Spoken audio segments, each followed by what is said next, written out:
Hello, come on in. Let's go round. Oh my goodness, there's even a piano! There is a piano. Yes. Good evening, everyone. Good evening. So, yes, so as we had the introductions, my name is Paul, and this is Tiffany. Hi. I will be your musical director for this weekend, and Tiffany Tiff is an amazing assistant with her musical abilities. Also, she's going to also help with the musical staging. My life is devoted to music and self-expression because it is the best therapy you could ever have. It's free. Everyone can do it. It's so inclusive. Everyone sings when we're babies before we're told that we can't sing, or maybe you're the athlete or the academic. That's how we communicate. You're not gonna bring me down today. You're not gonna bring me down today. Say you're not gonna bring me down. Say you're not gonna bring me down. Music is truly international. It's inclusive. Whatever your race, background, ailment, condition, age, therapeutically, holistically, it's a way of being. It's a way of life. If I were to stop someone on the street and tell them about this program, I would say that it is for 25 kids from across the country who all have some sort of association with the bleeding disorder. It's an experience for them to come and put on a musical about their struggles and express themselves through the arts. Hi, my name is Irina. My name is Carson McCabe. Hi, I'm Emma Gould, and I'm auditioning to get into Breaking Through. Hello, my name is Elijah Eke, and I will be singing Mulan's I'll Make a Man Out of You. Let's get down to business to defeat the Huns. Did they send me daughters when I asked for sons? The process of writing this script was unlike anything that I had ever done before. I don't have a bleeding disorder myself, but through my work with Believe Limited, I've gotten to understand the demands and challenges that people within the bleeding disorders go through constantly in their lives. How did we want to present this piece? Did we want it to be a piece that's solely about hemophilia and blood disorders, or did we want to be about a piece that's about teens, that's their life, with a nod towards the condition? Whether it's your identity crisis or the challenges of, being in school and the stresses of applying for college. I was not about to let those cool seniors know that I went to a camp for kids with bleeding disorders. All the other students stop where they are and listen to that loudspeaker. Shh. What's the big deal? I don't want everybody to know. So a lot of the material for lyrics came from what was drawn from their personal statements. My script that I, was writing was basically gonna turn into a reworking of all of the applications, just putting it into story, actually lifting lines from their beautifully written applications. I wanted that to happen because then they would own the material, and they live with this. This is their life, their condition, their day-to-day. I was amazed at the sophistication, the articulation, the skill, the emotion, and the honesty and the sort of openness, talking about struggles and challenges. It really came through that these young people spent a lot of time on these applications and took them very, very seriously, not only as an opportunity to hopefully get into a program that was cool, but to actually articulate things that maybe they hadn't articulated before. I feel the payoff and the value of taking material that's based upon their personal lives is they will have this for the rest of their lives. They've got something that is cemented in history now, that is based upon their words, their lives, their journeys, their actions. Just the last part with the choreography too, when you have people in the audience, you want to do it for the people in the nosebleed seats, because if your arms are light on this part and you barely do it, then nobody can really see that. I was diagnosed with hemophilia when I was 7. So my mom was a spontaneous mutation. We had no family history beforehand. The way how I found dance, the way how I found my happy place with hemophilia was performing, and that happened to be at Hemophilia camp. We prioritize treating this weekend really more like a camp than a musical theater intensive. Camp is an immersive experience. There happens to be nature, there's people telling you what to do, there's a schedule, there's an order of events. We've got every hour accounted for. There's singing, there's acting rehearsals, there's drop-ins, there's Broadway lectures, but the entire weekend is not about perfecting your professional skill. The weekend is about exploring yourself through theater and the arts. And so we wanted an environment where it's challenged by choice and there's no such thing as failure. We literally pulled in some of the best camp counselors that I have ever worked with to round out our staff so that no matter what was happening at any time, we had people who were committed to keeping that vibe alive.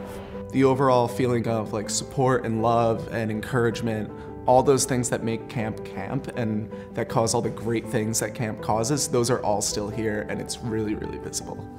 The difference is the immersion into New York City, which is of course its own wild arena.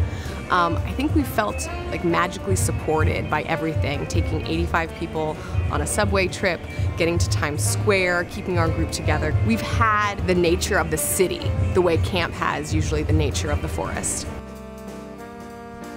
So in addition to this workshop being an exciting and enormous moment for these kids and their families who are here with them, just being in New York City is in itself its own secondary experience. Getting to go down on the subway and navigate the subways to Times Square. Busking in Times Square. We were busking in Times Square. I don't know what this is. I don't know what to do. But my heart's pounding like a drum. I get a certain way when I look at you. Maybe like heading up, up, up. When they think about the United States, they think about North America, they think about LA, they think about New York, specifically Times Square. And so to see all the cast members' names on the board lit up at night was something that can never be taken away from them. And that's the same marquee that a lot of stars are on that same platform. So that's just kind of how I view our cast members. They're all stars. We have so many people who have never been to New York before. And yesterday they walked into the New Amsterdam Theater and it was like all the chins were in the air because they've never seen a theater that looked like that. Last night we had cast members from 4 different Broadway shows, including Hamilton, come in to talk about a life in the theater and auditioning. We're all on journeys and we all are constantly growing. Like no one is ever reaches like a level of perfection, and like you're constantly learning about yourself. And the one thing that I like to say to myself when I don't get a job I really wanted is that like someone else's parents are gonna be really proud of their kid. You know, and that makes me feel like really good about like, you know I did my best and it's not my job and it's gonna be someone else's, and their parents and family are gonna be so proud and they're gonna be so happy. I feel like the energy just keeps kind of topping itself because each time that we've revealed the next thing they're going to do that we haven't told them about, it's really just the moment before we're going to do yet another thing that we haven't yet told them about. So we just keep building experiences on top of each other. I'm saying I'm with the team, the bleeders and the non-bleeders. No man for that, man. It's New York City, raw bleachers. It's everybody who knows us, man. We making the impact. The new kids on the block, man. We get rim stabs. No time for that. Still wearing the breaking through caps, cause we be breaking through New York City Times. We probably be in newspapers. When you go home, you see all these other kids out here, man. They looking like cool, okay. They're super young and they're being fresh with different type of outlets through art to go express themselves with all the disabilities in store, because in life we were told that we could do more than just sit around and not play no sports. That's why we chose to use art as our inner voice, the inner out a code for the people who know that hemophiliacs and bleeders alike can put on shows.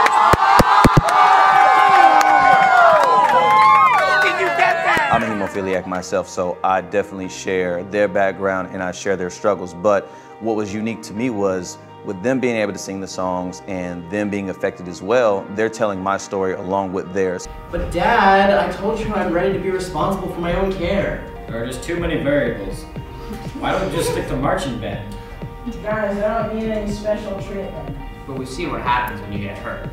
I don't see the sole objective to be simply to create an awesome musical. That's going to happen.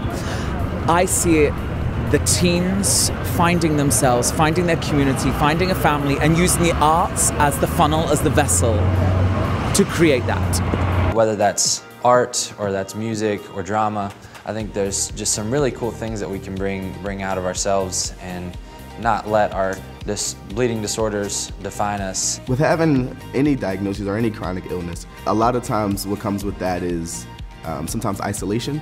You don't want people to know too much about what you're going through. You want to kind of keep that private, just in the fear of being rejected. And within the arts, a lot of times there isn't really too much rejection. It really opens you up to just being creative and understanding that you do have a sense of purpose and you can kind of do whatever you want, and there's no hold on you like a lot of the doctors tell you there is. During this art workshop, I was sitting with a few of the girls, and they literally told me their entire life story. Back home, the girls were saying they're like the only ones in their clinic. It's a little bit difficult for them to find people or females that have that. They know that they're not alone. They're like, yeah, we're gonna be the best advocates for this now because of this. And it was just, I could like get emotional about it because it's just amazing how passionate now they can be and will be. We all met just a couple days ago, and yet we've formed such a tight bond that it's so awesome to see them excited and succeeding and like totally breaking out of their shells and just owning it. Music has the power to create change. I love it. I'm feeling free and loving life.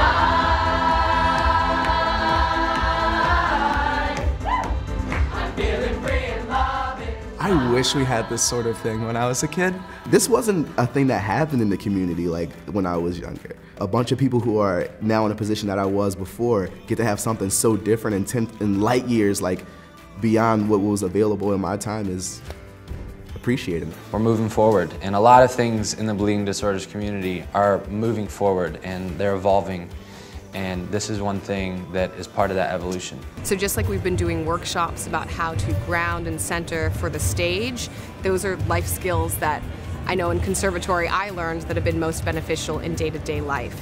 So the show must go on is something we're practicing for the performance, but really like these cast members are gonna go wherever they do into the theater or not in their professional lives and understand that no matter what gets thrown at you, you roll with it, you adapt with it, you integrate it, and as long as you're focused on the people you're with, you're gonna get through it together. This workshop is just as educational as anything else. You're causing growth, you're having people become better advocates for themselves in the future and really good ways to express themselves and be successful. So I just see it as such like a great investment in the future of our community. The 25 of them have had an amazing experience this weekend. What's so exciting about the performance and where it goes from here is that now it gets to go out and reach hundreds and thousands of other people that couldn't be in this little theater, you know, and couldn't come to New York for the weekend. So the fact that it now gets to go out and their voices are going to be the ones sharing this with, you know, so many people that couldn't be here in person, that's where the real impact starts to get felt.